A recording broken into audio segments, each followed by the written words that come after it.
Bismillahirrahmanirrahim. Assalamualaikum warahmatullahi wabarakatuh.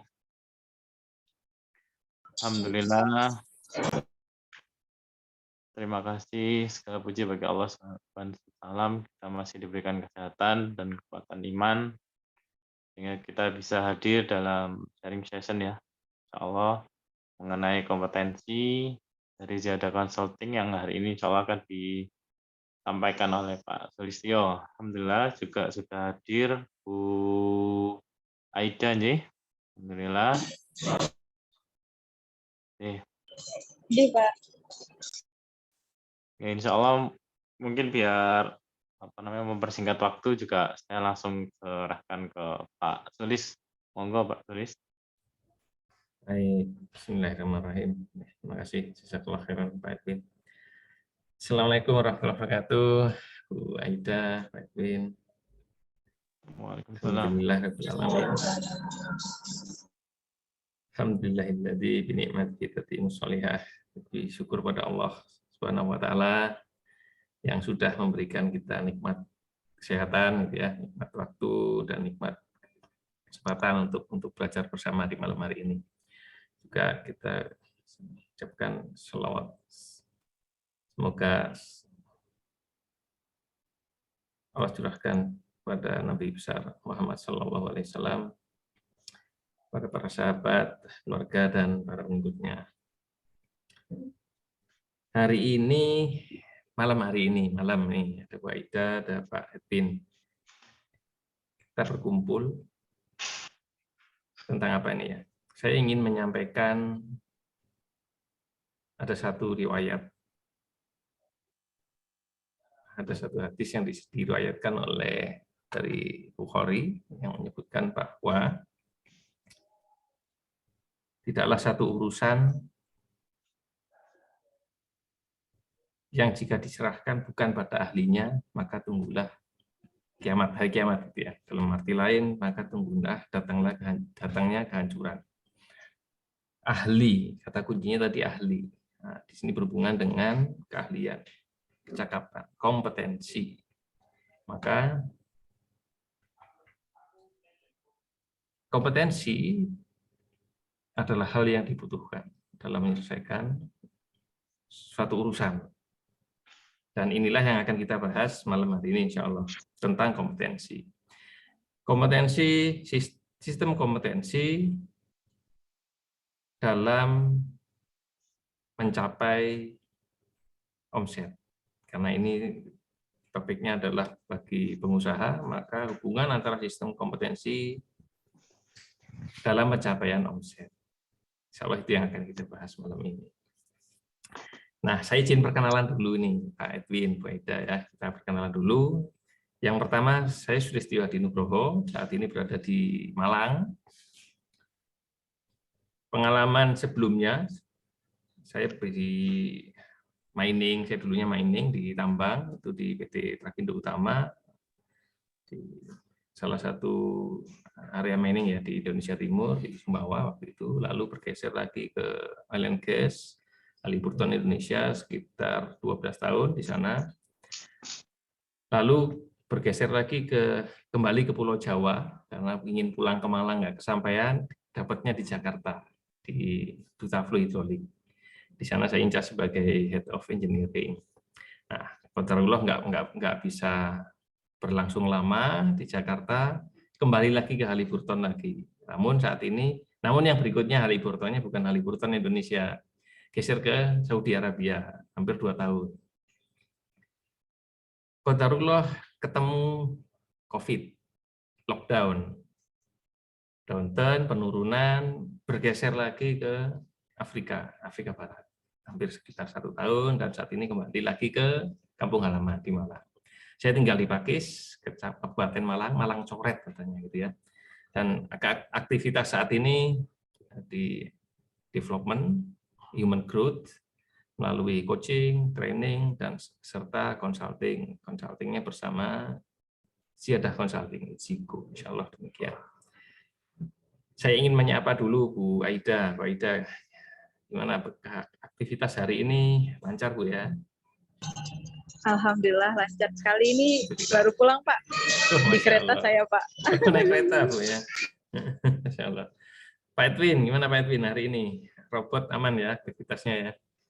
Alhamdulillah, baru Alhamdulillah. selesai Isya tadi, Pak. Bisa juga baru selesai ya, Masya Allah. Iya, jadi ini Masya Allah ya, hari sudah menyelesaikan aktivitas seharian, capek. Insya Allah demikian, ada Pak Rudi baru datang, selamat bergabung. Dan lanjut lagi menyempatkan waktunya untuk kita belajar bersama. Semoga ini waktu yang bermanfaat untuk kita semua. Gitu ya. Nah, omset, tadi kita ngomongin tentang omset. Omset, judulnya adalah sistem kompetensi dengan omset. Kira-kira apa sih yang berdampak pada omset? Yang umumnya dianggap oleh para pengusaha, perusahaan, apa sih yang dianggap berdampak terhadap pencapaian omset? Kira-kira apa saja? Boleh ditulis di chat box ya. Apa sih yang berdampak kepada pencapaian omset? Pak Rudi, apa kabar Pak Rudi?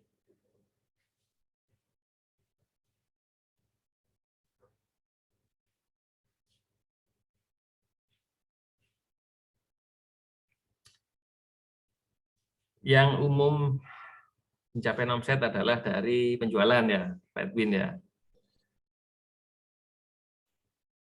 Ada satu lagi yang bergabung, Pak Abu Zang ya. Pak Uzang, dari Jakarta nih, Masya Allah. Masya Allah. Pak Rudi dan Pak Uzang, sepertinya orang yang sama, Insya Allah, 2 device.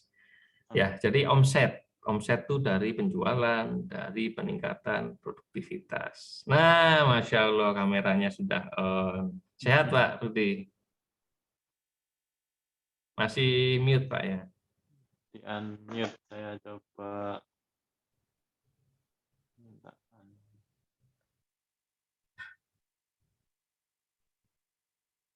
Masya Allah. Beliau pengusaha juga nih beliau.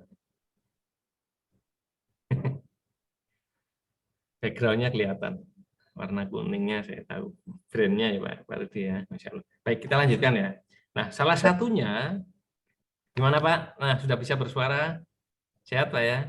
Alhamdulillah Pak, sehat Pak. Alhamdulillah, Masya Allah ya. Sesalah. Masya Allah, ini sudah diizinkan bergabung. Alhamdulillah. Baik, ya kita lanjutkan ya. Nah, salah satu dalam pencapaian omset adalah dari sisi produktivitas. Dari sisi people, gitu ya. Kalau dari Ziyadah formula, saya tampilkan dulu nih. Bisnis transform dari Ziyadah Consulting itu ada sistem dan ada people, gitu ya. Ini adalah rumus ini. Rumus kunci untuk scale up atau juga secara umum ya untuk menaikkan omset. Ada sistem, ada people. Nah, kalau sistem itu hubungannya dengan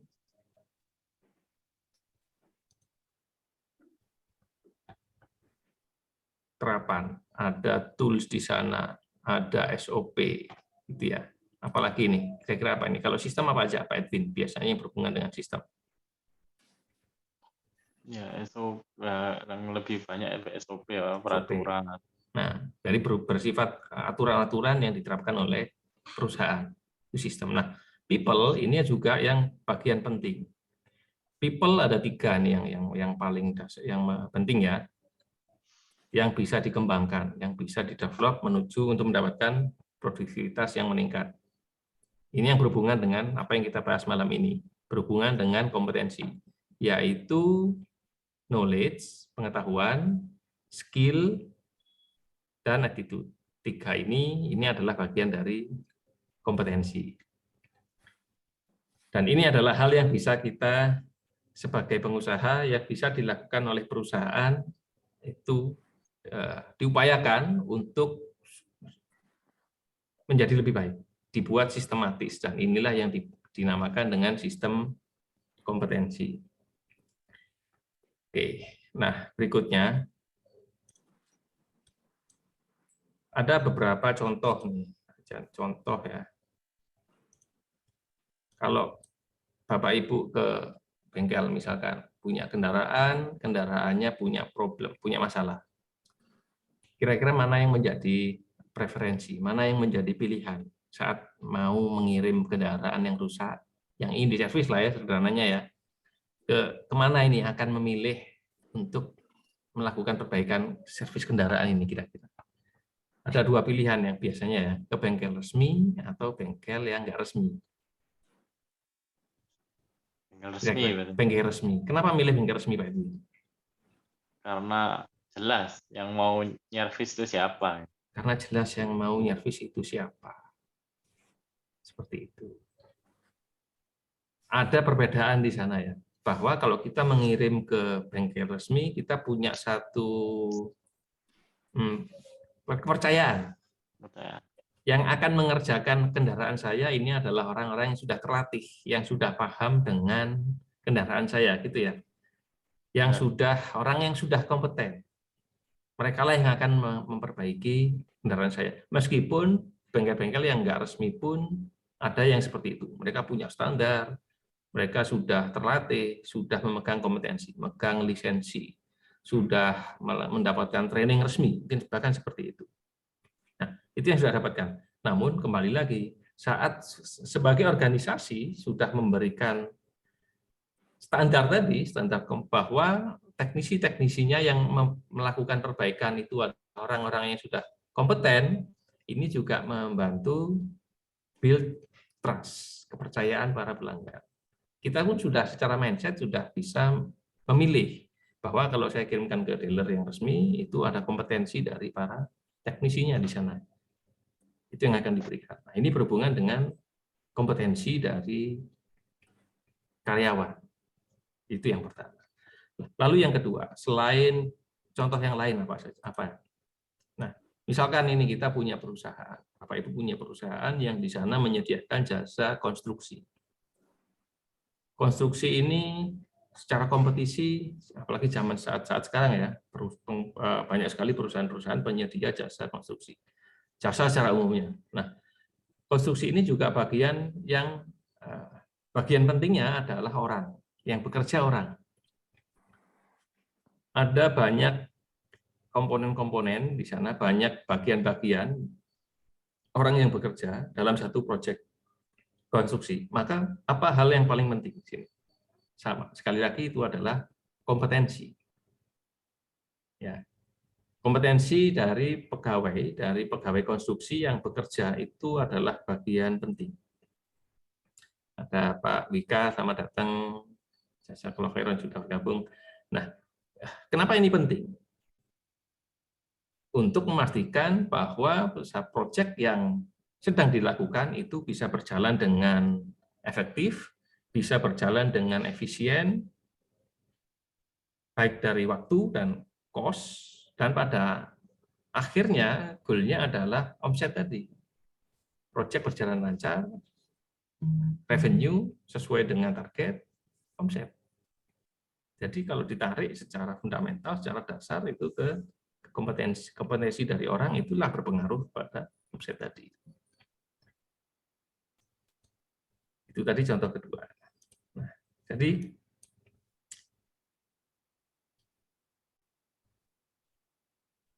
kompetensi. Apa sih yang dimaksud dengan kompetensi? Nah, kita mulai masuk ya. Apa sih yang dimaksud dengan kompetensi? Kenapa ini menjadi hal yang penting untuk kita bahas malam hari ini?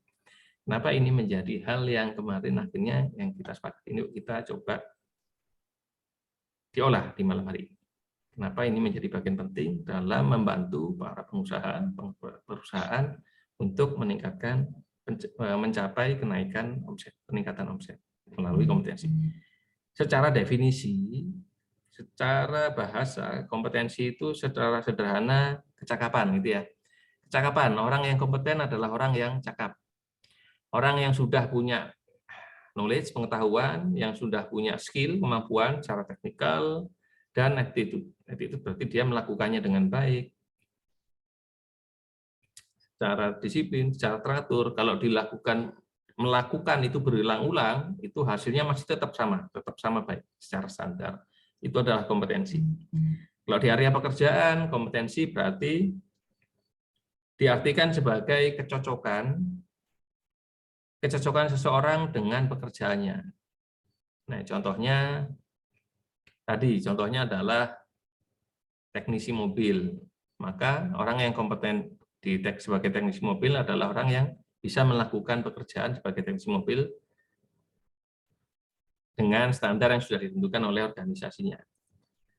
Nah, kompetensi juga dianggap sebagai karakteristik dasar seseorang yang berhubungan dengan kriteria-kriteria yang ditentukan oleh perusahaan, yang ditentukan oleh organisasi. Jadi belum bisa jadi satu bidang, satu posisi pekerjaan, beda perusahaan itu secara kompetensinya berbeda. Di perusahaan A, itu seseorang dikatakan kompeten, belum tentu saat dia ke perusahaan B, dia kompeten. Karena tadi kriteria-kriteria kompetensinya ditentukan berbeda oleh kedua perusahaan tadi. Itu tentang kompetensi. Nah, lalu bagaimana dengan sistem kompetensi? Maka sistem kompetensi adalah alat. Sistem kompetensi adalah alat yang disusun oleh perusahaan untuk mengupayakan supaya pertumbuhan dari pegawainya tadi, pertumbuhan kompetensinya dari para pegawainya itu lebih sistematis. Itu ya. Nah, secara sederhana saya gunakan gambarannya seperti ini. Contohnya, ada satu perusahaan, sampai tadi mekanik mobil ya, teknisi mobil itu ada 3 orang. Maka Pak, dengan sistem kompetensi ini, perusahaan bisa mengupayakan itu levelnya sama. Kemampuan dari ketiga teknisi ini sama. Minimum yang dilakukan itu sama, bisa jadi lebih. Tapi, jadi contohnya begini, sederhananya. Saat di antara 3 teknisi ini, siapapun yang ditunjuk untuk melakukan pekerjaan, itu hasilnya insya Allah sama. Karena secara kualitas, secara kemampuan, mereka sudah memenuhi standar minimal kompetensi yang ditentukan oleh perusahaan. Itu adalah bagian dari fungsi dari sistem kompetensi.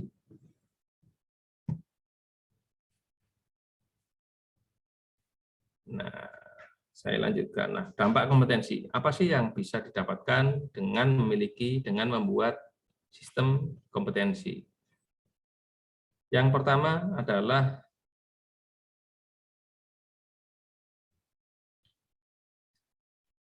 secara ringkas tujuannya adalah efektivitas dan efisiensi dari pekerjaan, dari produktivitas ya. Berarti kan ini yang pertama adalah kualitas. Orang yang kompeten pada satu bidang, dia bisa melakukan pekerjaannya, bisa menyelesaikan pekerjaannya dengan kualitas yang baik. Di sana akan ada perbedaan yang terlihat. Orang yang kompeten dengan yang nggak kompeten, itu bedanya di kualitas kerja. Yang kedua,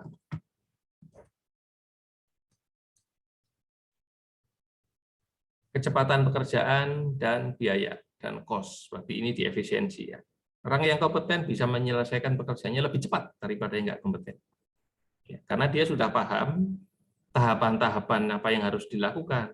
Dia sudah mengenali sistemnya, dia sudah memahami bagaimana satu alat itu bekerja, dia sudah memahami dengan baik proses-proses dalam bekerja, atau SOP-nya dia sudah menguasai, maka dia bisa menyelesaikan pekerjaan dengan lebih cepat.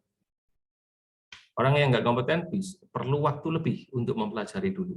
Orang yang belum kompeten bisa mengerjakan bahkan 2 atau 3 kali pengulangan.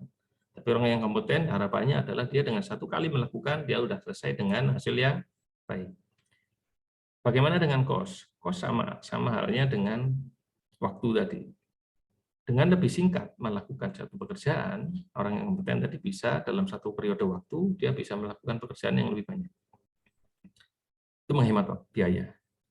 Kalau kita assign ke orang yang kompeten, maka satu proyek tadi bisa secara safe ya, nggak perlu lagi ada overtime di sana, karena sudah dikerjakan di waktu yang sudah dialokasikan.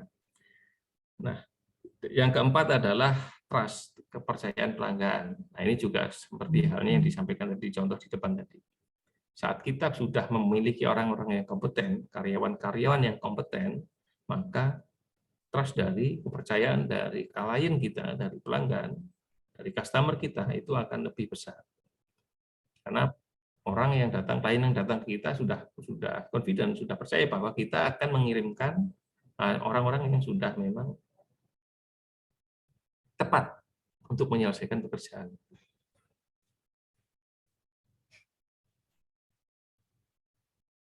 Dampak dari kompetensi. Nah, tujuannya membuat kompetensi, sistem kompetensi adalah untuk mendukung tercapainya tujuan tadi ya. Yang pertama, dengan mempunyai sistem kompetensi itu kita bisa menilai. Saya gunakan grafik lagi.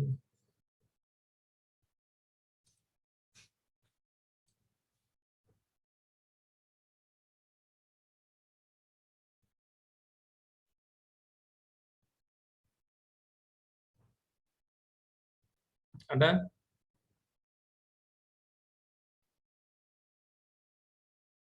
Lebih dari 3 orang. Kita anggap aja 5 ya, ganjil ya. Saya menyukai yang ganjil. Nah, perusahaan bisa mengenali bahwa A itu sekarang kemampuannya dari mana. Dia sudah bisa melakukan pekerjaan jenis apa saja. Apakah sudah bahkan sampai di level menengah atau memang sudah advance. Yang B itu dia levelnya sampai di mana. Demikian juga yang C, D, dan E. Ini bisa diketahui dengan kita membuat sistem kompetensi. Kompetensi kan dibuat berjenjang ya. Nanti saya akan sampaikan jenjangnya seperti apa yang bisa kita bikin. Nah, sehingga kembali lagi ke tujuan tadi. Kita bisa mengidentifikasi bahwa nanti di satu contohnya project, kita punya project A, project 1X misalkan. Nah, di project ini kita bisa dengan memiliki sistem kompetensi kita bisa memilih di antara A, B, C, dan E ini siapa orang yang paling tepat untuk ditugaskan mengikuti. Misalkan karena ini proyeknya adalah konstruksi, itu A punya background konstruksi, maka A dipilih. B, dia belum punya background konstruksi, maka dia tidak dipilih. C, dia bisa misalkan gambar ya, konstruksi kan salah satunya contohnya gambar. Dia bisa dipilih menjadi bagian dari tim. Kemudian D juga bisa. Jadi E dan B tidak bisa. Ini berdasarkan matriks kompetensi yang sudah dibuat. Maka dengan memiliki sistem kompetensi, kita bisa lebih mudah menentukan. Ini terukur, bukan perkiraan. Kira-kira siapa ya yang akan saya pilih? Nah, ini berbahaya. Maka dengan sistem kompetensi itu akan secara sistematis dan terukur, kita bisa memilih bahwa nanti yang dilibatkan dalam satu proyek itu si A, C, dan D. Ini adalah satu tujuan yang pertama tadi ya. Bagaimana kita membuat sistem kompetensi mendukung jalannya perusahaan lebih baik. Nah, kemudian yang kedua, dengan memiliki sistem kompetensi ini kita bisa menjaga standar mutu dari kinerja masing-masing karyawan. Misalkan dari 5 tadi. Setiap orang, kita gunakan contoh yang lain ya, bahwa 5 orang ini adalah teknisi kendaraan tadi, teknisi mobil. Anggap aja mobilnya mobil listrik ya, yang sekarang lagi tren. Seorang teknisi mobil listrik harus menguasai 5 kemampuan. Kita anggap aja seperti itu. 5 levelnya adalah dari level 1 sampai 10, itu 5 di sini. Nah, di level 5 itu adalah standar dari kompetensi yang ditentukan oleh perusahaan. Nah, dengan memiliki sistem kompetensi ini, kita bisa menentukan bahwa nanti dari kelima orang ini, siapa yang sudah memenuhi minimum dan siapa yang belum.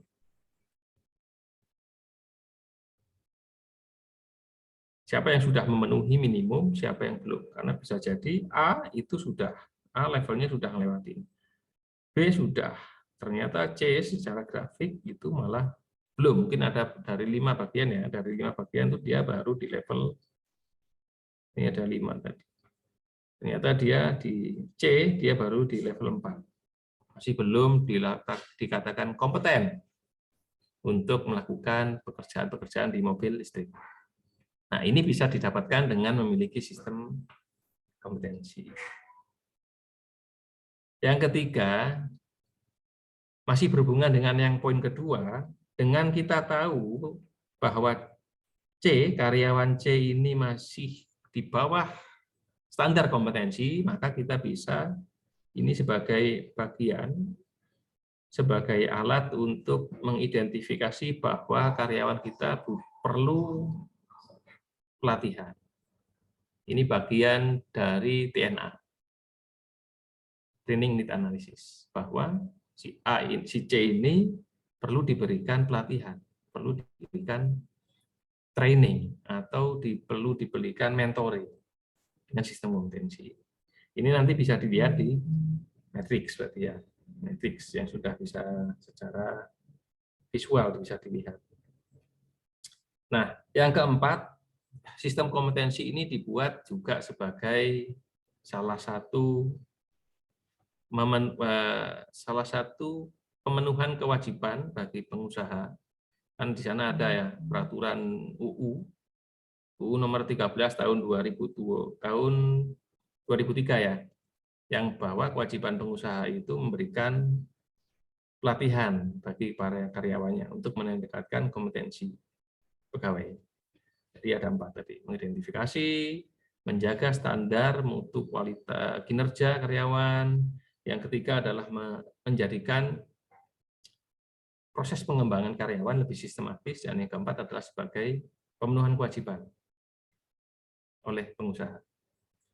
Nah, dengan memiliki kompetensi ini apa benefitnya?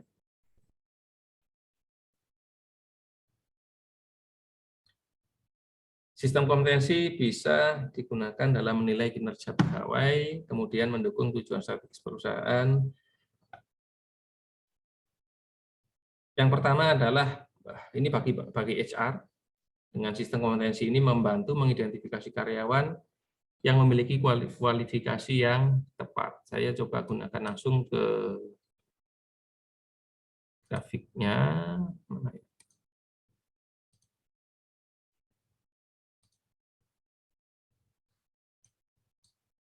Nah, bismillah. Nah, ini salah satu contoh yang pertama. Nah, ini kemarin datanya dummy ya. Dummy ada perusahaan itu jumlah karyawannya 26. Oh, ini masih belum di screening.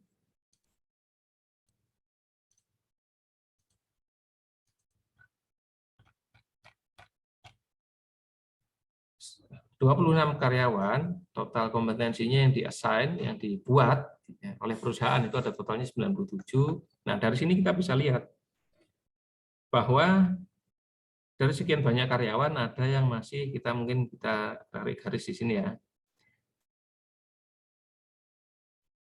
Minimumnya adalah 2. Misalkan ditentukan minimumnya 2. Maka di sana masih banyak karyawan yang berada di level 1. Masih perlu diberikan pelatihan. Di sana berarti kita anggap ada gap. Ada gap, ada kekurangan kompetensi karyawan kita. Nah, di sini baru dianalisa apa yang bisa diberikan untuk mendukung supaya kompetensinya naik dari level 1 ke 2. Nah, ini mungkin karena ini coba kita lebih dekat ya. Nah, oke, baik. Nah, ini lebih besar nih. Berarti di operator 6 dia punya satu kompetensi di kompetensi tech operator ya. Itu masih 1, seharusnya 2.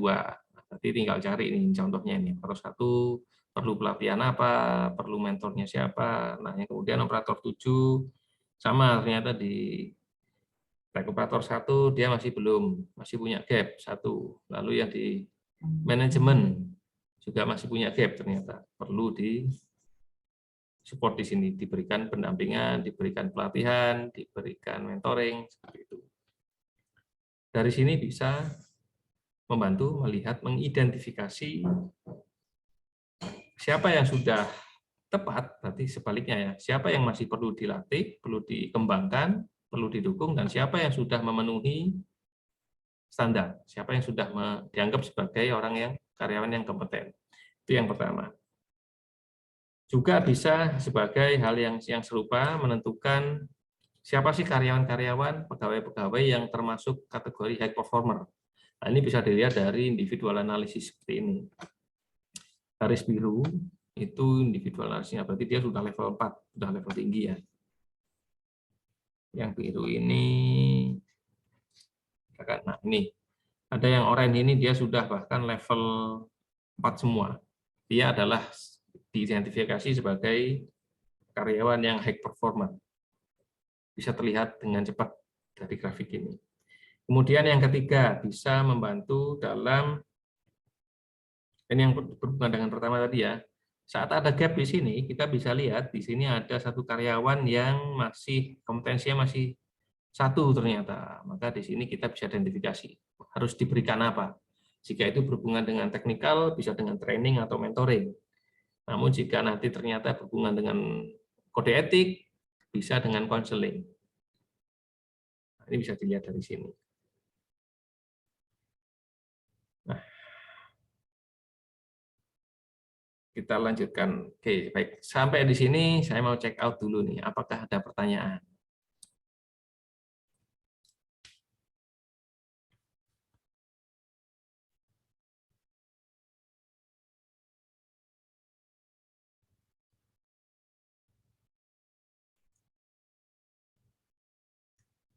Ada yang baru bergabung ya, Pak Edwin ya. Pak Nung, Nudi.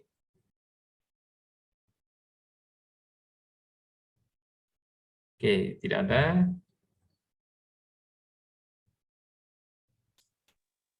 Oke, nah ada satu riset nih. Gimana Pak?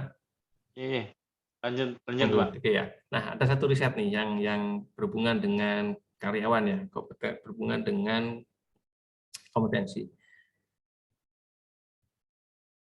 8-9% karyawan itu orang meninggalkan perusahaan atau mereka resign itu adalah karena merasa tidak diberikan dukungan dalam development mereka. Jadi bukan, justru itu yang paling besar ya. Selain tidak jelasnya tugas dan tanggung jawab mereka, ternyata berdasarkan riset, ketidakjelasan apa sih masa depan mereka seperti apa, developernya seperti apa, itu berpengaruh besar terhadap turnover, terhadap keinginan karyawan untuk meninggalkan perusahaan. Angka ini lebih besar daripada alasan secara finansial. Jadi gaji yang kurang itu lebih kecil. Bahkan kalau nggak salah itu di 1-2% aja. Namun di job desk yang tidak jelas dan visibilitas dari pertumbuhan mereka, development mereka ke depan, itu adalah termasuk alasan yang paling besar yang mendorong seseorang karyawan untuk meninggalkan perusahaan. Oke, nah kompetensi kita lanjutkan. Nah, dari grafik ini apa sih yang bisa diberikan, hal lain yang bisa didapatkan dari sistem kompetensi ini? Alasan yang lain adalah dalam, saya gunakan grafik lagi.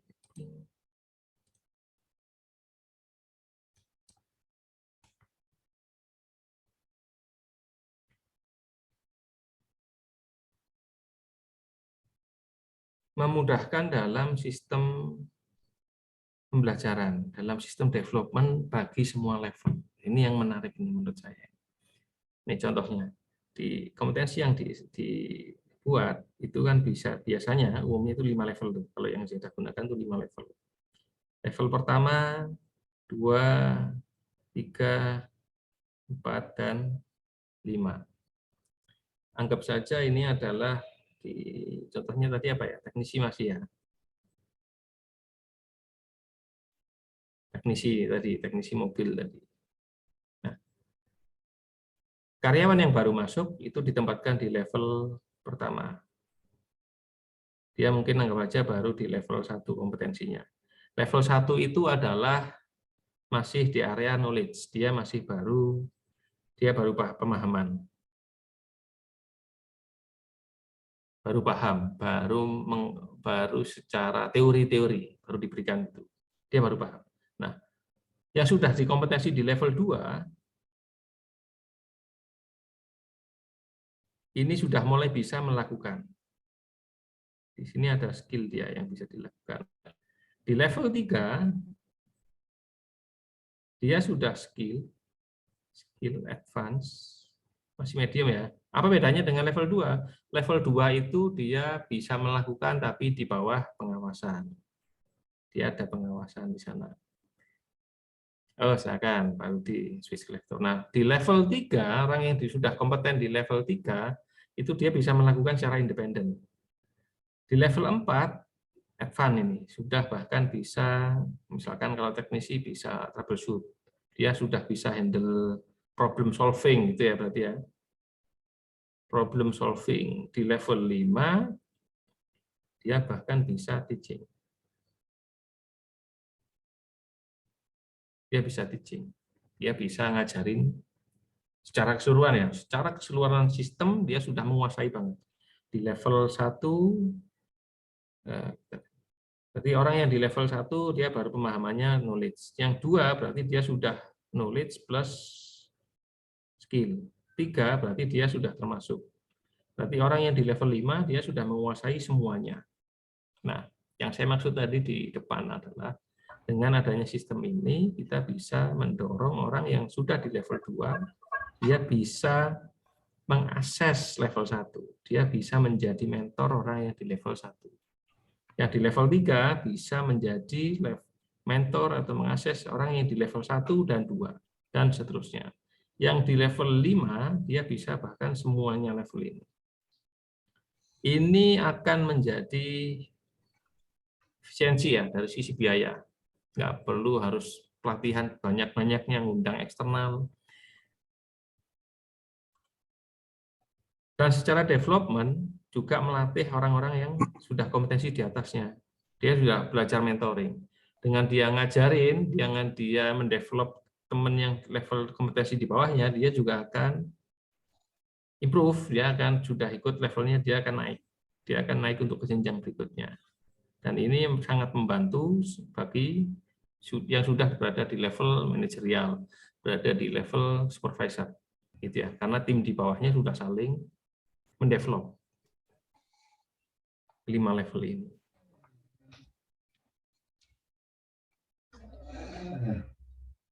Oke, itu tentang level. Nah, tentang level ini apa? Nah, silakan jika ada pertanyaan dulu di Pak Edwin, ada pertanyaan? Baik, mungkin ada pertanyaan dari Pak Buzang, Pak Aida, atau Pak Ibnu terkait 5 level. Pak Buzang tadi sepertinya pindah ke laptop. Nah, laptop ya, oke. Nah, silakan atau mungkin di chat ya, ada di chat. Atau lewat chat juga boleh.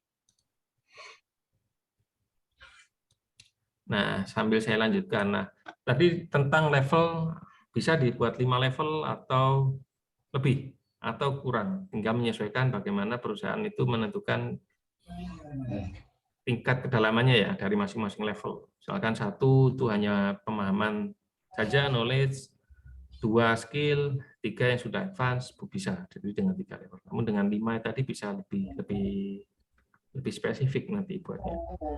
Nah, kita lanjutkan lagi. Jadi kompetensi itu dibuat apa saja. Kalau tadi tentang levelnya, maka sekarang jenis-jenis kompetensi itu apa saja yang bisa ditentukan. Kompetensi apa saja yang bisa dibangun, yang bisa dibuat dalam satu perusahaan? Nah, pertanyaannya. Ada jenis kompetensi, ada yang pertama adalah kompetensi inti. Kompetensi inti. Kompetensi inti ini berhubungan dengan value perusahaan, berhubungan dengan visi dan misi. Jadi, apa sih yang mencerminkan perusahaan, apa yang paling mendasar ya, dan ini berlaku bagi semua pegawai, bagi semua karyawan, bagi semua level. Ini kompetensi inti. Contohnya, kode etik. Contoh yang lain itu K3 ya, keselamatan kerja. Ini berlaku untuk semua. Kompetensi yang wajib dimiliki oleh semua pegawai.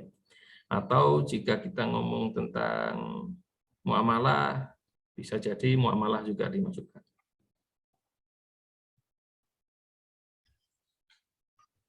Muamalah sebagai karyawan, muamalah ya, dan semuanya, keilmuan-keilmuannya. Yang kedua adalah kompetensi fungsional. Fungsional ini berarti berhubungan dengan divisi. Divisi teknis, maka fungsionalnya kompetensinya teknis yang dibuat. Yang memang spesifik berhubungan dengan aktivitas pekerjaannya. Ada yang di finance, ada yang di technical, ada yang di manufacturing. Jadi kompetensi apa saja yang dibutuhkan untuk divisi itu dibuat menjadi bagian dari kompetensi fungsional. Ya, jadi di sini spesifik. Spesifik atau teknis. Yang ketiga, kompetensi peran. Kompetensi peran ini berhubungan dengan level, posisi, jabatan. Tadi ada sudah level supervisor gitu ya. Level supervisor, level manajerial, nah itu ada lagi kompetensi peran. Jika kompetensi fungsional tadi untuk satu divisi, berbeda divisi berarti akan berbeda kompetensinya, maka kalau peran ini dari levelnya, dari posisinya ya. Misalkan kompetensi yang berhubungan dengan peran itu apa? Leadership ya, leadership. Maka posisi apa nih yang bisa diberikan di leadership? Kompetensi leadership, misalkan supervisor ke atas. Berarti ini tidak hanya berlaku untuk satu divisi, tapi beberapa divisi. Untuk posisi yang sama. Kompetensi peran. Yang keempat, ini adalah kompetensi tambahan. Jadi di luar kompetensi inti, kompetensi fungsional, kompetensi peran, itu ada kompetensi tambahan. Ini untuk apa? Ini untuk mencakup selain yang tiga ini. Karena apa? Nanti ada ya, kita ngomongin orang yang talent, yang pembelajar, yang seneng banget improve, yang seneng banget belajar. Sementara apa yang ingin dia kembangkan itu tidak termasuk di kompetensi inti, fungsional, dan peran. Contohnya, jadi teknisi. Contohnya teknisi, dia ingin belajar tentang software, misalkan itu ya. Ini kan nggak masuk di kompetensi fungsionalnya dia, tapi dia ingin banget belajar tentang software. Maka perusahaan bisa mendukung perkembangannya dia, pertumbuhannya dia untuk belajar tentang software tadi. Misalkan memang masih, ini contohnya anggap aja masih relevan ya di perusahaannya dia, software itu dimasukkan di kompetensi tambahan. Nah, ini menjadi nilai plus bagi karyawan tersebut. Jadi saat mengidentifikasi siapa nih dari dua pilihan yang misalkan sama-sama ya, secara kompetensi inti capaiannya sama, kompetensi fungsional capaiannya sama, secara peran juga sama, maka bisa dilihat dari kompetensi tambahan. Ternyata si A itu punya tambahan kompetensi. Berarti dia punya nilai plus di sana. Untuk identifikasi bisa terbantu dari sana, dari sisi karyawan pun akan menjadi bahwa dia merasa dia didukung. Keinginannya untuk bertumbuh itu didukung oleh perusahaan, diberikan wadahnya gitu ya. Diberikan tempat. Itu tentang kompetensi inti, dan juga sebetulnya ada satu lagi kompetensi yang berhubungan dengan perilaku, behavioral, ini bisa ditambahkan atau bisa dimasukkan ke kompetensi inti, nanti yang berhubungan dengan kedisiplinan, gitu ya, yang berhubungan dengan perilaku ini juga inti, contohnya lagi komunikasi, ilmu-ilmu komunikasi, kemampuan negosiasi itu bisa dimasukkan ke peran atau masukkan ke inti. Atau mungkin dipisah juga di jenis kompetensi perilaku.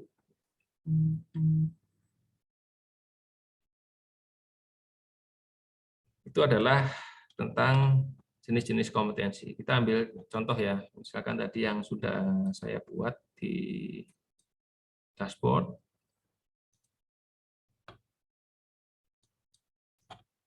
Baik, saya tampilkan. Nah, seperti apa sih datanya sebelum sampai ke dashboard sini? Datanya dari mana ini? Datanya ada dari sini, Pak, Bapak Ibu. Nah, ini dari sini, datanya dari sini. Jadi ini perusahaannya, contohnya apa ya?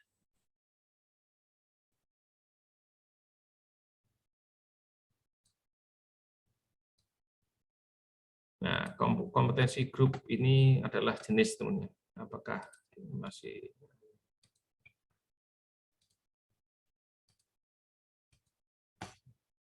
Nah, datanya dari sini. Nah, dari sini bisa kita masukkan jenis kompetensinya apa.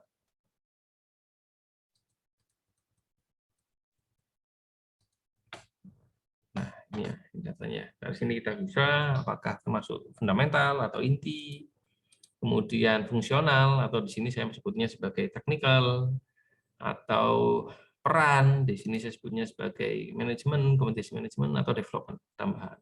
Itu kita bisa masukkan, kita bisa customize seperti apa yang lebih sesuai dengan perusahaan, dengan bidang perusahaan. Itu sangat-sangat customize. Nah, tujuannya adalah itu. Berarti mau mulai membuat sistem kompetensi dari mana kira-kira? Yang pertama adalah dari paling mudah ya, dari job desk. Nah, kemarin di pertemuan sebelumnya itu sempat ada satu pertanyaan yang menarik. Apa sih hubungannya antara grade, job grade dengan sistem kompetensi ini? Nah, kalau job grade itu kan skala lebih dekat dengan skala upah ya. Nah, mungkin Bu Aida ini bisa mengkoreksi nanti. Job grade itu berhubungan dengan upah. Kompetensi berhubungan dengan kemampuan. Nah, kalau dibuat gambarnya,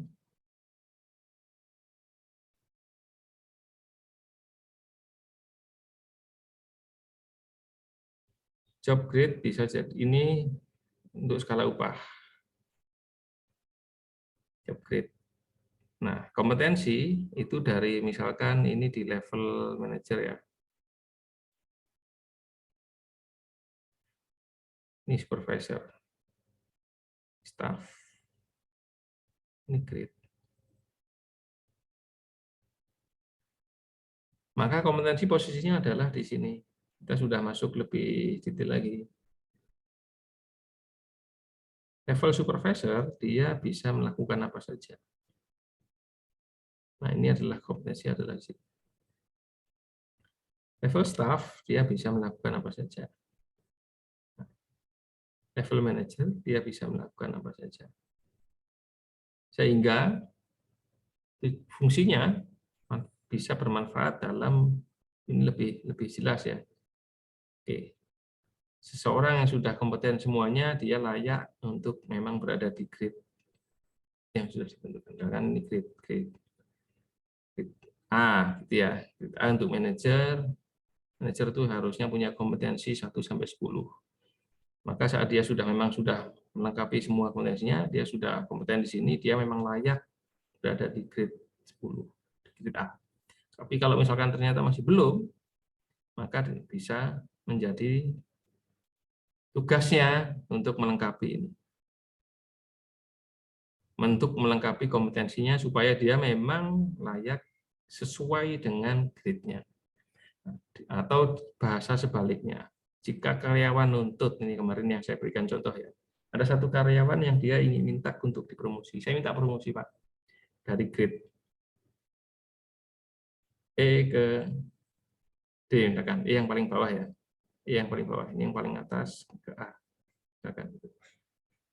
Dia ingin promosi dari grade E ke D. Maka dengan sistem kompetensi ini bisa membantu. Syarat pertamanya adalah supaya bisa promote, dia harus sudah kompetensinya sudah 100%.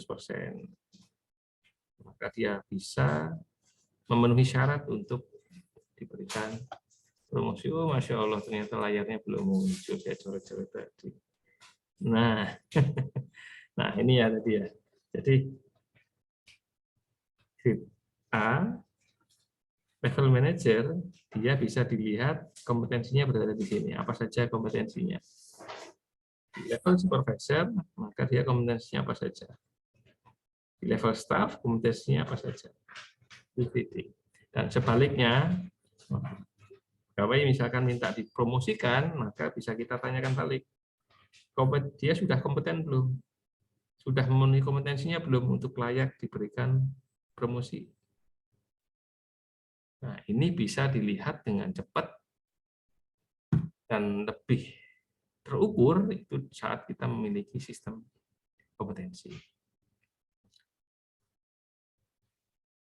Demikian yang bisa saya sampaikan tentang sistem kompetensi secara singkat. Sudah hampir 1 jam. Barakallah.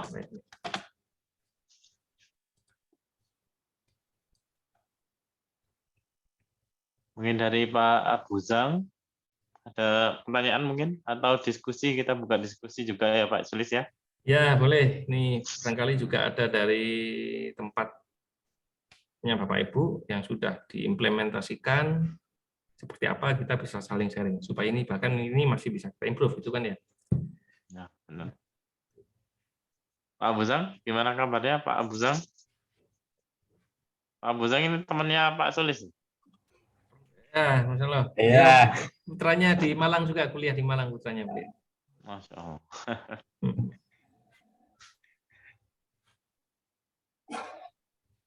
Saya nyimak dulu nih. Berguru.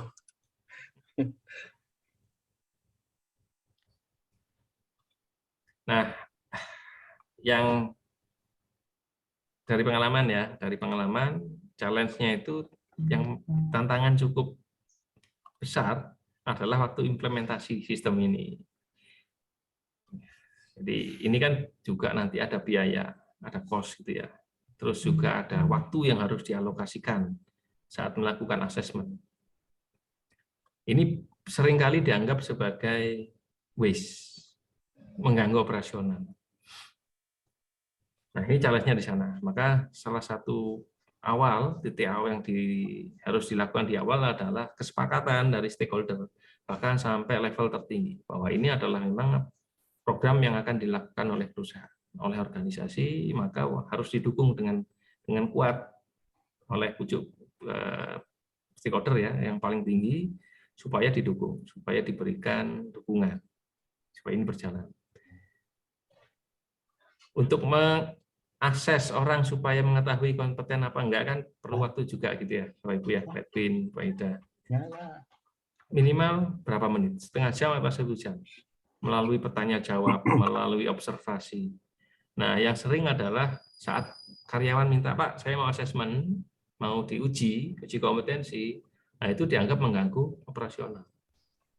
Nah, ini diperlukan kesepakatan. Nah, mungkin terkait dengan tadi saya ngomongin tentang asesmen, saya coba sampaikan seperti apa asesmennya, gitu ya.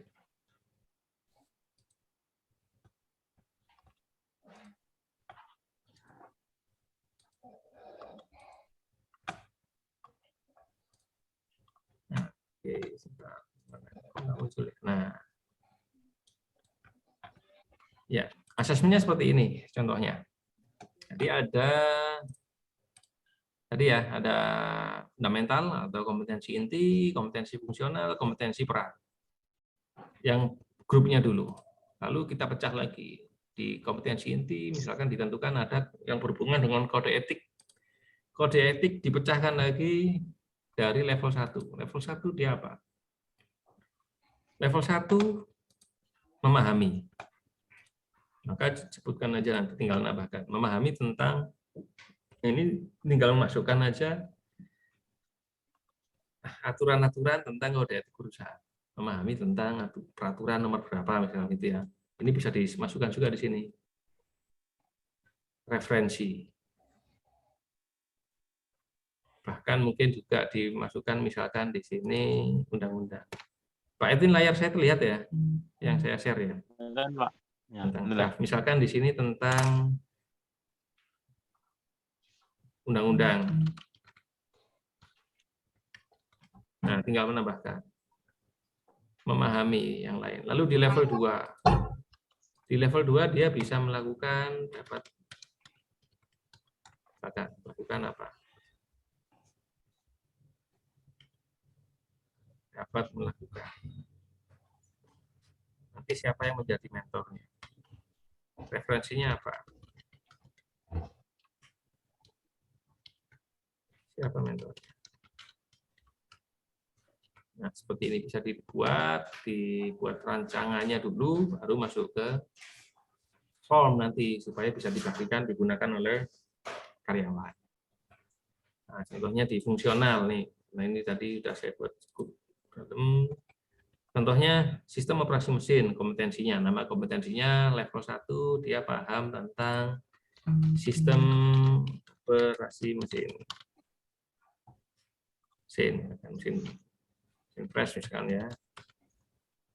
Nah, referensinya apa? Buku manual.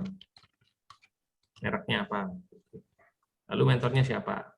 Bisa jadi atasannya, profesornya, dan sebagainya. Misalkan perlu pelatihan, dia harus mengikuti pelatihan apa namanya. Bisa pelatihan yang e-learning atau apapun itu ya. Ini perusahaan yang menentukan.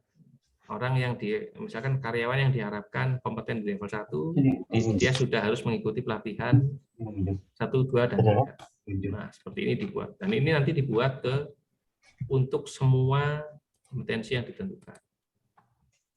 Termasuk kompetensi perang. Seperti itu tentang asesmen. Dan melakukan asesmen tadi, seperti yang tadi di grafik 1 sampai 5. Perusahaan bisa menunjuk. Orang yang sudah di level 2 bisa melakukan asesmen ke level 1.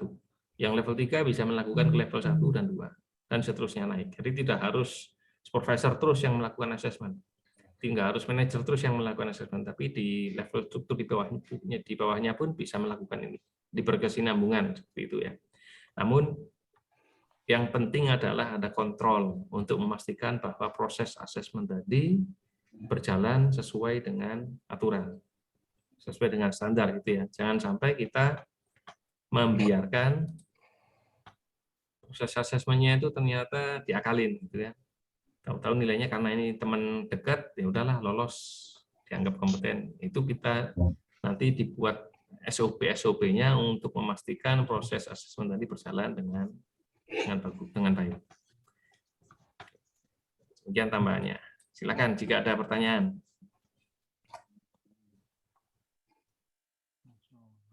Bu Ida, mungkin ada yang bisa disampaikan? Atau mungkin di-sharing? Oke. Pak Sulis ya, saya tertariknya sama dashboard-nya nih. Mungkin bisa lebih belajar di dashboard-nya ya. Tadi banyak sekali chart-chart yang, apalagi yang tadi tiga pilar tadi bisa kelihatan nih kalau misalnya yang kompetensi itu gimana dan lain-lain itu.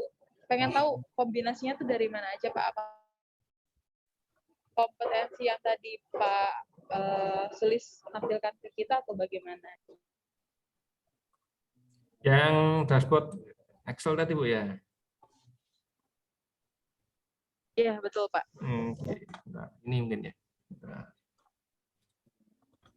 Ya, yang saya buat ini, oke. Nah, dashboard ini sebagai output ya dari data yang database yang tadi dibuat di halaman di sheet belakangnya.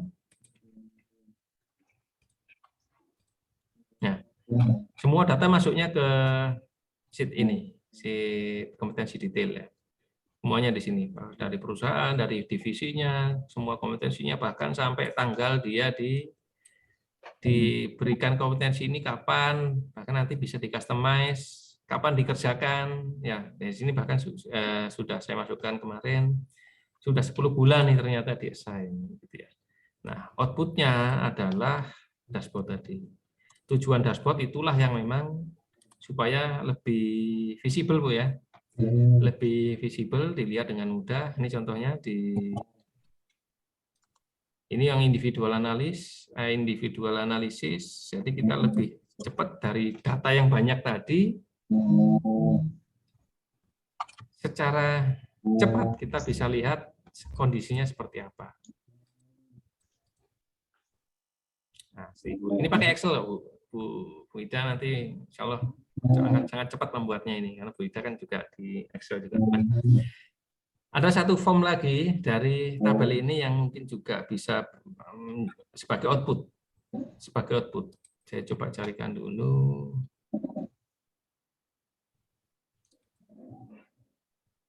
Aduh, kok nggak bisa ya? Mana?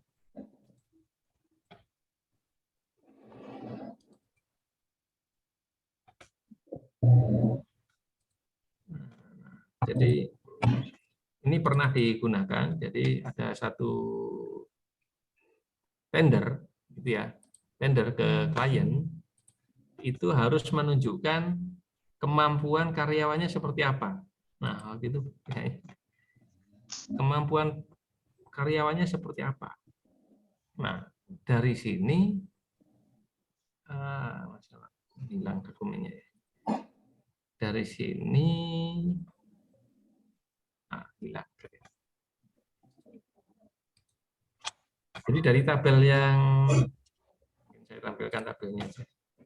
Nah, dari tabel individual analisis ini bisa diambil datanya, dibuatkan ke form terpisah, baik itu Word atau ya PDF ya, kalau itu PDF, itu menampilkan kompetensi karyawan yang ditugaskan. Ini contohnya. Contohnya datanya kita makan dulu dari sekian banyak karyawan, kita ambil yang Surabaya, contohnya yang dikirim karena orang Surabaya, ya tentunya bukan purchasing yang dikirim ke lapangan.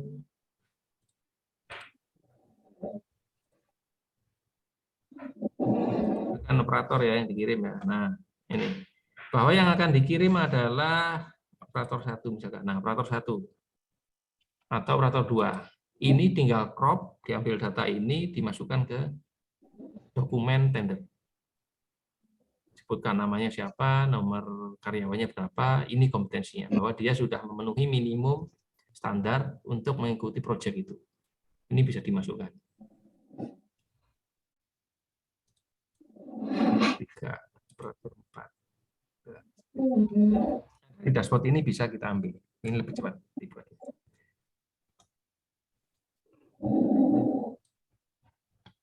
Itu Bu Ida.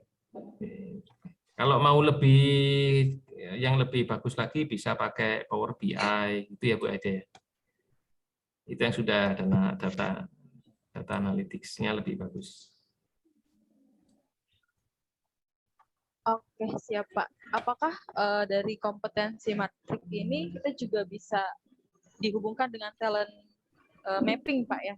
Jadi mengidentifikasi tindak lanjut seperti apa yang akan kita ambil gitu kan? Khususnya untuk yang tidak memiliki, yang secara kemampuan itu masih rendah gitu kan Pak? Nah, apakah kita itu bisa untuk menyelesaikan kontrak, jadi juga berhubungan dengan kontraknya karyawan yang bersangkutan gitu, ketika kita sudah menggunakan ini. Talent mapping dan kontrak. Kira-kira gimana nih Bu, kita menghubungkan antara tadi ya, yang mana nih, dengan talent mapping-nya atau dengan kontraknya? Mungkin bisa dielaborasi lagi, dijelaskan lebih detail lagi Bu. Oke, jadi kalau misalnya kita nih sudah melakukan assessment Pak, kemudian di situ kita mengetahui kompetensinya masih rendah seperti itu ya. Kemudian dilihat dari potensi karyawan juga, karyawan memiliki potensi yang cukup rendah juga, itu bisa kita masukkan ke dalam yang kategori potensial exit gitu kan untuk karyawannya. Sehingga itu juga bisa menjadi rekomendasi untuk pengambilan keputusan apakah dia akan dilanjutkan kontraknya, dilanjutkan kinerjanya atau tidak bersama dengan perusahaan kita. Seperti itu ya Pak ya, mungkin. Oke. Baik. Jadi untuk bagian dari asesmen gitu Bu ya. Betul Pak. Iya. Nah, mungkin bisa menggunakan,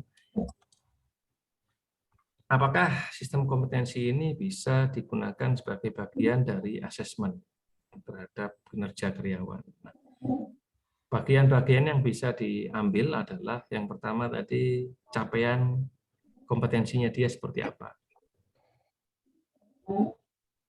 Misalkan ada satu karyawan Ibu ya.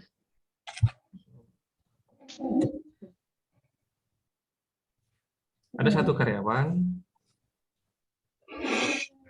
sudah diberikan, misalkan dia saat ini di level, ini contohnya baru masuk atau gimana Bu? Masa probation atau sudah?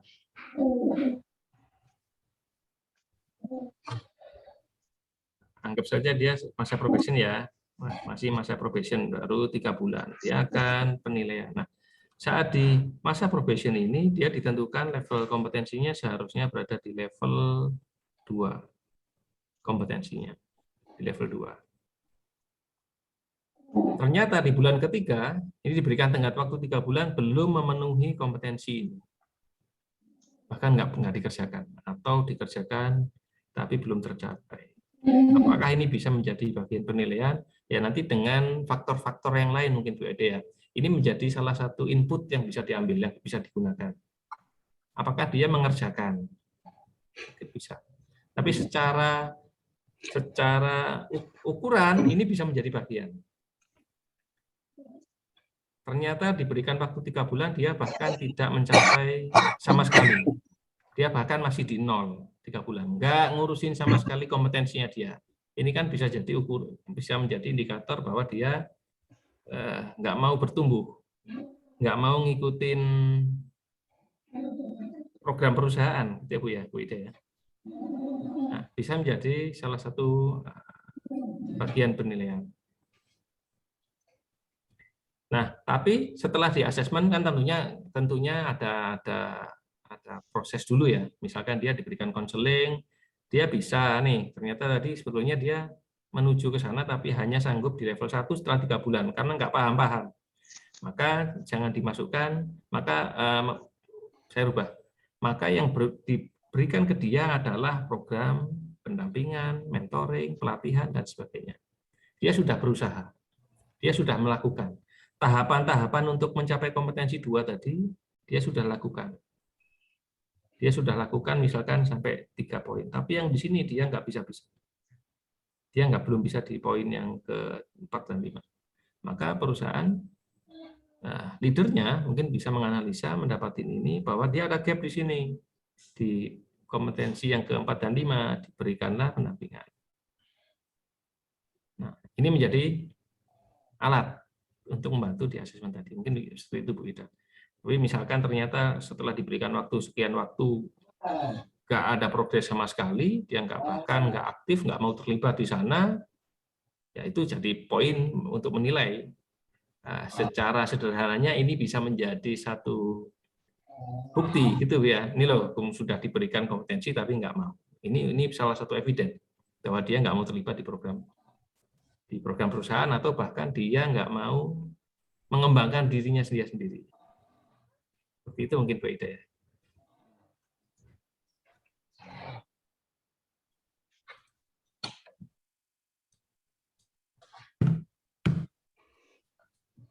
Atau ada pendapat lain, silakan.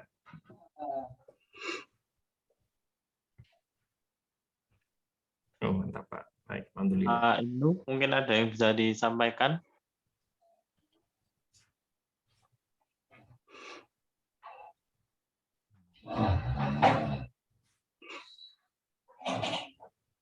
Atau dari Pak Abu Zong, boleh.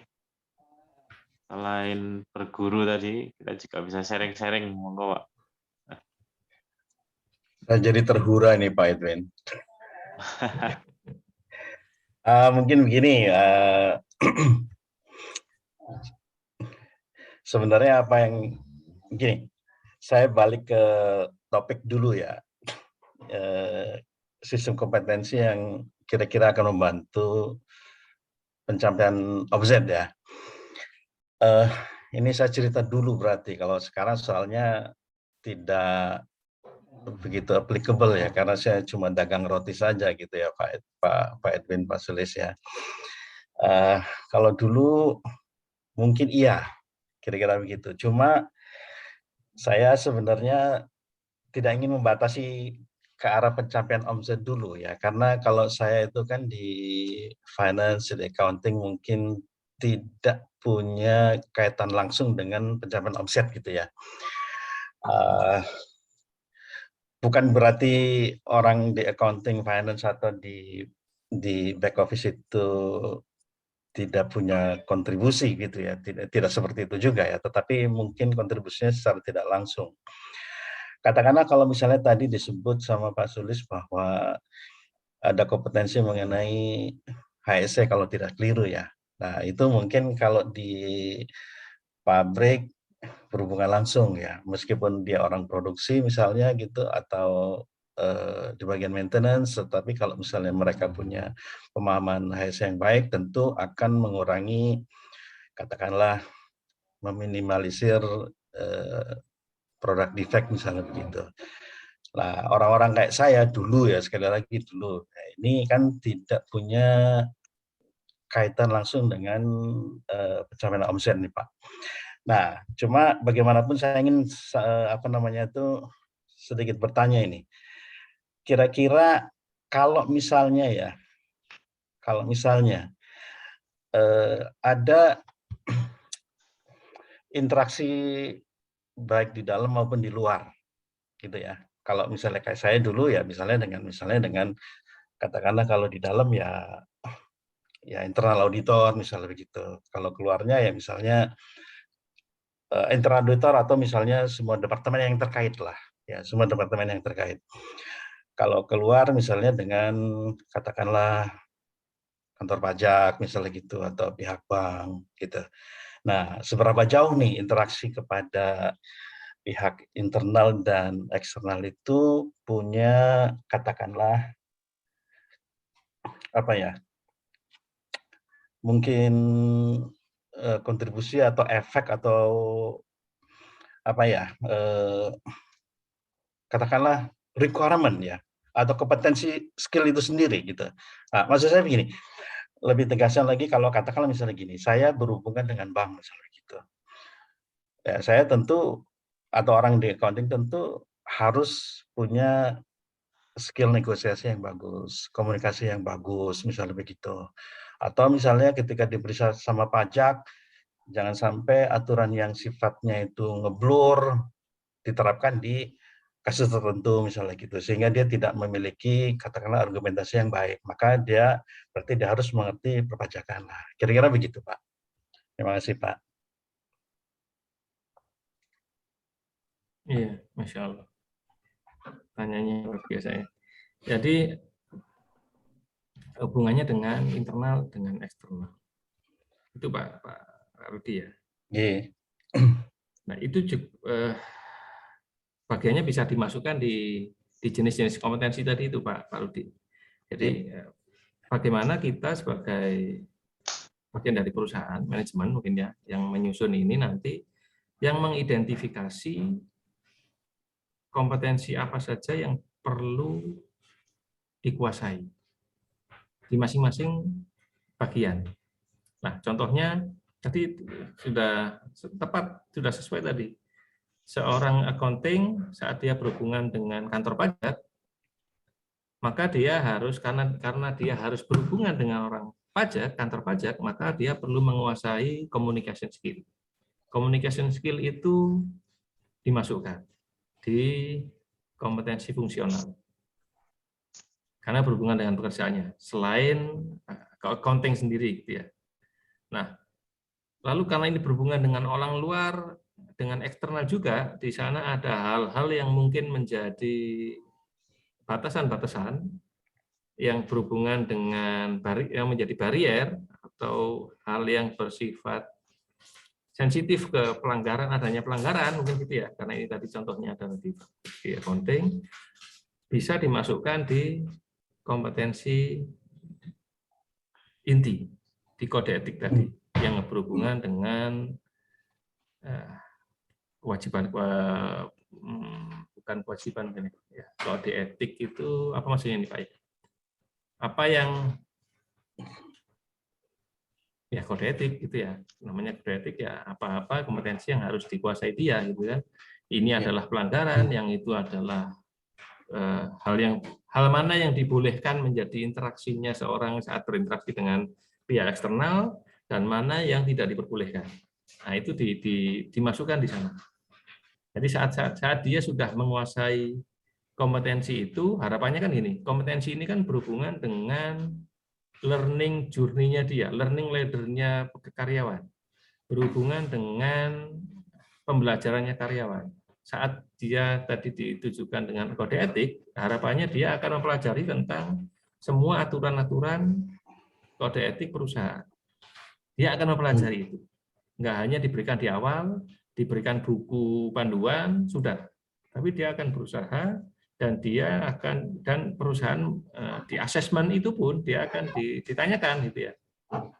Pemahamannya dia seperti apa, dan bagaimana dia melakukan tentang kode etik itu. Sehingga saat sudah melakukan berhubungan dengan pihak eksternal tadi, harapannya perusahaan sebagai dari manajemen atau manajerial, atasannya sudah lebih confident saat pegawai yang tadi ditugaskan untuk ke sana, insya Allah dia aman. Secara kode etik dia paham, dia sudah mengerti dan dia tahu apa yang harus dilakukan, mana yang boleh, mana yang tidak dibolehkan. Karena dari kompetensi yang terdokumentasi tadi gitu kan, dia sudah paham. Kemudian dari kemampuan berkomunikasinya, dia juga sudah dinyatakan kompeten. Insya Allah sudah aman. Nah, di sini peran yang bisa didapatkan, yang menjadi benefit ya, keuntungan dengan kita menyusun sistem kompetensi, tidak hanya kemampuan secara teknisnya saja, tidak hanya kemampuan teknikal yang berhubungan dengan bidangnya aja, bahkan kompetensi-kompetensi yang bersifat itu behavioral ya, behavioral, fungsional, dengan perannya dia, hal-hal yang bersifat attitude yang masuk ke sana, itu bisa dimasukkan ke sistem kompetensi. Nah, barangkali itu Pak Rudi ya. Mungkin silakan jika ada tambahan.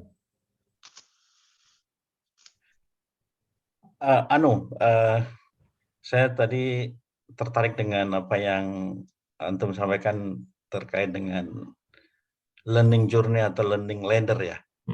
Berarti di sini kalau kata Mas Tukul itu orang mungkin perlu flying watch gitu ya. Jam terbangnya itu harus harus ada minimal gitu untuk skill tertentu gitu mungkin. Ya, betul sekali Pak. Ya.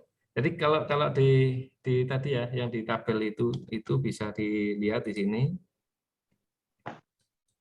Nah, contohnya fungsional. Dia memahami tentang sistem operasi, bisa terlihat Pak ya? Terlalu kecil. Operasi mesin. Oh, kecil. Ini foto di Zoom kita. Oh, gini aja. Saya share screen aja kali ini. Nah, mudah-mudahan besar. Cukup. Ya. Nah, ini besar Pak ya. Lihat ya. Nah, contohnya ini. Saat kita menentukan satu sistem kompetensi di sistem operasi mesin, ya. Tentang pemahaman itu bisa dimasukkan juga referensi apa yang harus dikuasai, yang harus dipelajari oleh saat untuk level 1. Supaya dikatakan kompeten di level 1, dia harus menguasai referensinya apa dulu. Ini bukunya, misalkan gitu ya. Atau ikut pelatihan. Nah, di level 2, karena ini masih pemahaman kan berarti belum dilakukan berapa kali gitu Pak ya. Nah, di level 2 di sini bisa ditambahkan dia harus menguasai melakukan, contohnya. Dia melakukan sebanyak 5 kali diulang-ulang. Baru dia dikatakan kompeten, gitu kan Pak ya. Dia melakukan 1 kali dengan 5 kali itu berbeda, dan melakukan 1 kali itu masih belum dikatakan bisa. Dia hanya pernah. Yeah. Nah, bagian dari attitude-nya itu adalah dia melakukan beberapa kali dengan hasil yang sama baiknya. Nah, itulah baru dikatakan kompeten, sudah melakukan 5 kali atau mungkin 10 kali. Nanti tergantung dari bagaimana diidentifikasi dari perusahaan saat melakukan itu. Nah, nanti tambahannya lagi mungkin bisa akan lebih jauh lagi di sini. Evidennya apa? Evidence untuk mendokumentasikan ini gitu kan. Kan karena ini nggak hanya saat asesmen saja. Oh, sudah melakukan 5 kali, tapi buktinya apa? Bahwa dia pernah melakukan 5 kali gitu ya. Mungkin ada job order, work order, maintenance order, atau job ticket. Nah, itu dicatat nomornya. Jadi selain membuat juga bagaimana nanti mendokumentasikan bukti-bukti ini masuk di asesmennya. Iya, betul sekali, Pak. Jadi jam terbang itu juga harus menjadi bagian dari kompetensi itu tadi. Saya jadi ingat dulu waktu di bursa nih, Pak. Masya Allah. Kalau di tadi mesin itu ada apa tadi itu? Harus baca buku manual, kemudian kasus apa berapa kali atau 2 kali, 3 kali gitu.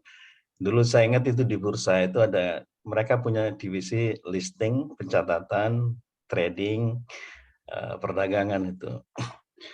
Jadi kalau di pondok itu murojaahnya itu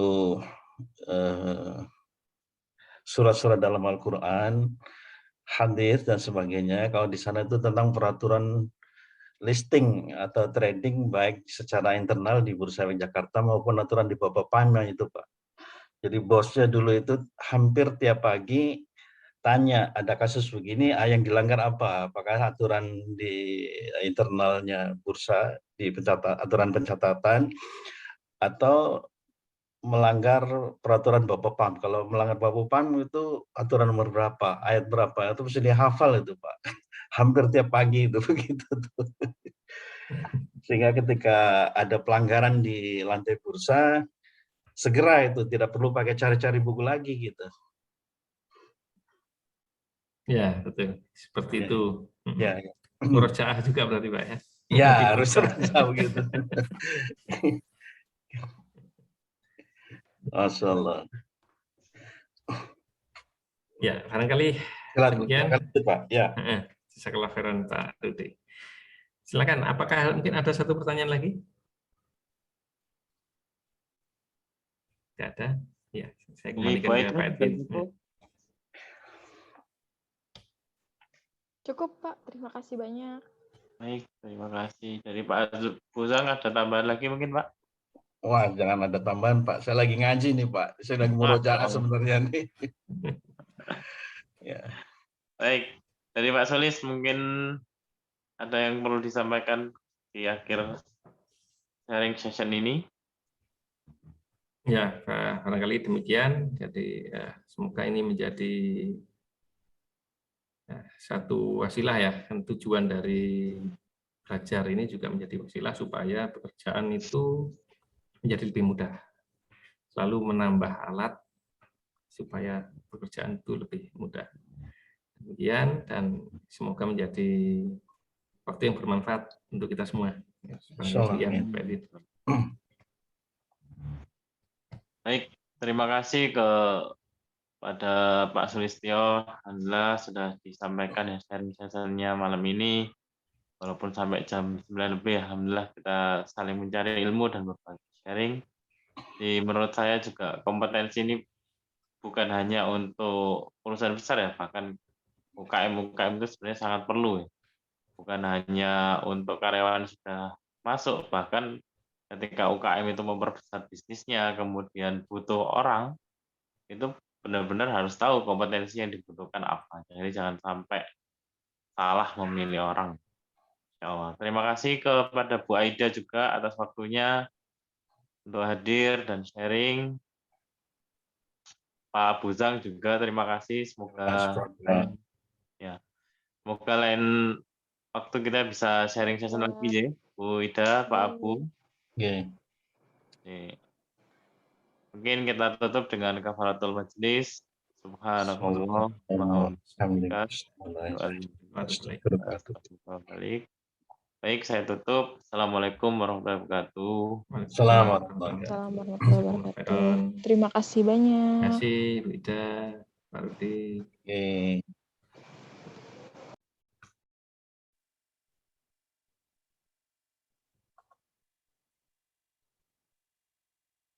Alhamdulillah. Jazakallah.